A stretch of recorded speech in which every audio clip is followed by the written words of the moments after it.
This whole model, there's so many elements to this model. There's some that's challenging because some people will have to pay more. That I'm not, we understand that. But the other part of it is the choice. And so anyway, I'm excited about it. Blessed to have the ticket people that we're in our ticket office and our development area that's going to work with all of our fans and donors, and we'll get to where we need to get to.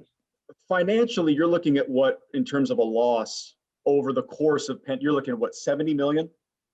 Yeah, so it's going to be somewhere, Jared, between 60 and 70. Has a chance to be a little south of 60, depending upon how things go with the rest of the year. We were working with our CFO, Mike Papadakis, to develop a deficit recovery plan. We've decided that we're going to wait a little bit to finalize that because obviously we still have basketball going. We have the NCAA tournament going. What will I share from the NCAA be? So there's a few unknowns from a revenue point of view. But then there's also a few unknowns from an expenditure point of view, because there could be there could be contests that are canceled with some of our Olympic sports that save us money. So we just have to wait a little bit longer, and then can be a little bit more definitive on that. And that's such a significant loss, even for a program the size of Ohio State. This clearly is not we're going to make it back in a year kind of No, thing. God, This no. is a long range forecast. Do Right. you have an idea what the recovery is going to be like?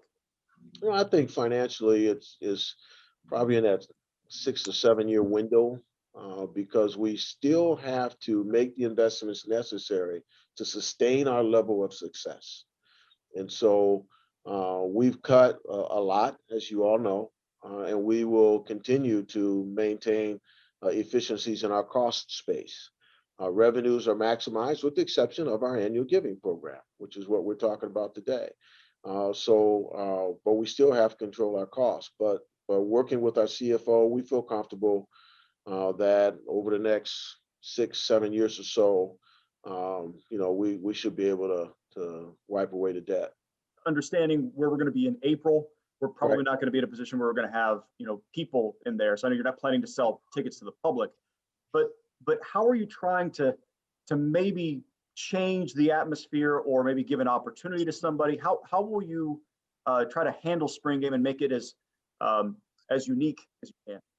Great question. Great way to put it, Jared. Unique, and that's our focus is to hopefully be able to open up the spring game to our frontline people who have done unbelievable service, beyond their job descriptions to give us the protections that we've enjoyed.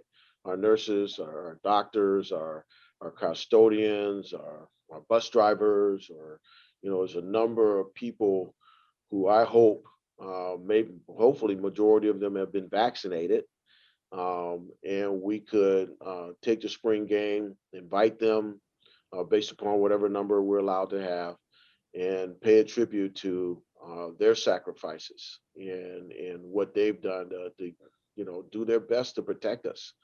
And so that's our what we're going to try and do, but we're going to wait a little bit.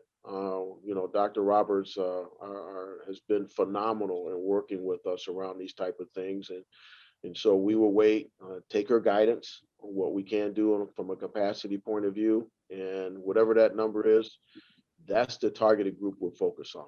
You obviously have projects going on constantly to build and to grow, especially in that whole athletic district area. Are you on target, on schedule, some of the things you were already planning to do, or have you had to alter some of those schedules? Great question, Jared. We've had to alter some of the things we wanted to do, but it's not a significant time frame. Lacrosse is our priority at this point in time.